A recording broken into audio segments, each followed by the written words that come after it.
Bon, faisons le point. Parce qu'on ne peut pas autant nous humilier et tout le monde fait comme si rien ne s'était passé. Vous voyez, le pays est calme, mais comme si rien ne s'était passé, à part la fête Bobda. Donc il faut qu'on fasse le point. Mais avant, j'aimerais parler aux influenceurs. Faites très attention, chers influenceurs. Il est hors de question qu'on aille se faire humilier tout le temps et vous êtes toujours là avec vos discours du genre « Non, le lion n'est pas humble, on a seulement laissé arrêter ça. » Il s'agit de l'argent des Camerounais. Il s'agit du cœur des Camerounais. Arrêtez ça. Il s'agit même de la santé de certains Camerounais. Parce que nous sommes les supporters inconditionnels des Lions indomptables. Il est hors de question qu'on aille se faire humilier tout le temps et vous avez ce genre de discours. Maintenant, j'aimerais m'adresser au président de la FECAFOOT. Parce que depuis là, c'est comme si rien ne s'était passé. Un peu comme en Coupe du Monde. Ils sont rentrés là, on a battu le Brésil. Basta, c'était bon. Non. Vous savez, pour ceux qui... c'était pas trop mon époque, mais j'ai eu vent de l'histoire. En 90, les Lions devaient partir en Coupe du Monde. Et je raconte cette histoire pourquoi? Parce que j'ai vu une vidéo ce matin où quelqu'un disait « Oh non, en fait c'est Eto'o le vrai coach, il est là-bas dans les tribunes et c'est lui qui fait tout. » Mon frère, Eto'o est coach, Eto'o n'est pas coach. Le plus important pour nous, c'est la victoire. On s'en fout de savoir qui est coach. Nous, on veut gagner. Du coup, j'aimerais vous rappeler cette histoire de 90. En fait, voilà les Lions qui sont en train de partir. Et il y a un monsieur qui n'est pas coach, qui appelle le ministre des Sports et qui dit au ministre des Sports, l'équipe qui est en train de partir en Coupe du Monde là, il y a quelqu'un qui manque là-dedans. Le ministre dit non, ça va, on peut aller comme ça. Le monsieur dit non. Tant que Roger Mila n'est pas dans l'équipe, vous ne bougez pas.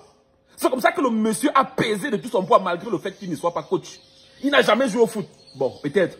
Il a pesé de tout son poids pour que Roger Mila aille en Coupe du Monde 90. Et vous connaissez ce qui s'est passé.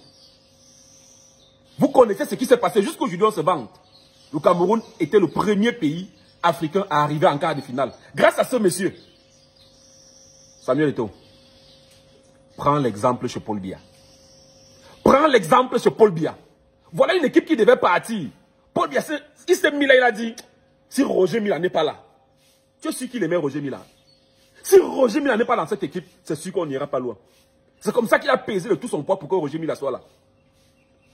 On ne refuse pas que tu pèses de tout ton poids pour mettre les gens que tu veux. Mais quand tu dois peser de tout ton poids, c'est pour qu'on gagne, mon frère. C'est pour qu'on gagne, mon cher ami. Non. Inspire-toi de Paul Biya, mon ami. Ne prends pas les gens, oh, Magri, il parle maigri sur le terrain. Oh, Nkoulou. C'est qui là? C'est quoi, Raïssa? Non. Inspire-toi de Paul Biya. Maintenant, par rapport à Rigaud, président, c'était quoi les objectifs à atteindre par rapport à Rigaud? Il avait quel objectif par rapport à cette CAN? Parce qu'on se souvient que à la précédente CAN, on est arrivé, je crois qu'on était 3e. Malgré ça, on a viré le coach, Conceição. Parce que le Cameroun, 5 fois champion d'Afrique, ne part pas en Coupe d'Afrique pour être 3e. Le Cameroun part pour gagner. Donc du coup, c'était quoi l'objectif? Parce que il faut déjà savoir, s'il n'avait pas d'objectif, ça veut dire que tout ce qu'on dit depuis là, que nous on doit virer Rigaud là, on est en train de blaguer.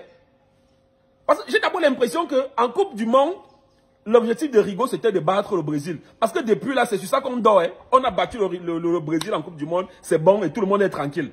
C'était quoi l'objectif de Rigaud? Est-ce que son objectif, c'était de passer le premier tour? Parce que la façon dont je vous ai vu pleurer, crier, parce qu'on a battu la Gambie, vous n'avez battu aucune équipe en Coupe d'Afrique. Arrêtez ça. Personne n'a battu la Gambie. La Gambie a marqué 3 buts. 2 buts dans notre camp, 1 but dans leur camp. Vous n'avez jamais battu la Gambie, vous avez marqué 2 buts. Ça, tout le monde doit le savoir. Parce que c'est la réalité. Vous n'avez battu aucune équipe. Voilà. Et tous vos buts, il n'y a jamais eu un but où on tire comme ça entre avec le pied. C'est le football, hein, ce n'est pas le tech-ball. Il faut que les choses soient claires. Est-ce que l'objectif de Rigaud, c'était de passer le premier tour? Si c'était ça l'objectif, alors Rigaud, excuse-nous. Reste. Mais Cameroun, 5 fois champion d'Afrique. Faites très attention. Faites très attention.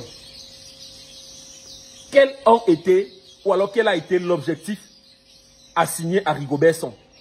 Est-ce qu'il a atteint l'objectif? S'il n'a pas atteint, mettez-le de côté. Mettez-le de côté et faites ça rapidement.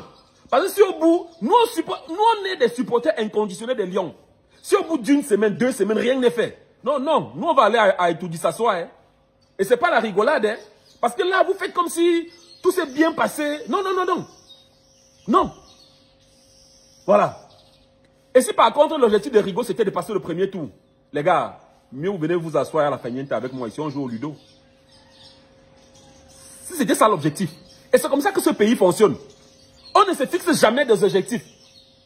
Parce que si on se fixe des objectifs à chaque fois, non mais c'est que tu n'atteins pas ton objectif, on te met de côté. C'était quoi l'objectif de Rigo? Voilà. Donc, les gars, on n'oublie pas l'objectif. Notre objectif principal présentement, en attendant que les choses bougent au niveau de la FECAFOOT, c'est Bobda. Bobda, mon frère, sache que tes heures sont comptées. Je ne veux plus dire tes jours, tes heures sont comptées. Parce que depuis qu'on parle, tu ne réagis pas, tu ne fais rien. Je t'ai dit, pour éviter la honte, pas tes photos là vont circuler quand on va te prendre. Pour éviter la honte, tu connais Vision 4, ils vont faire le reportage quand on va te prendre. Pour éviter la honte. Parce que quand tu sors depuis là, tu vois les gendarmes garés devant chez toi là, tu crois que c'est pour ta sécurité. Non. On est en train de s'apprêter pour t'arrêter de la plus belle des manières. Il faudra que tous les médias soient là. Donc, pour éviter la honte, cher frère, sors. Tu peux même sortir par derrière. Tu prends une moto.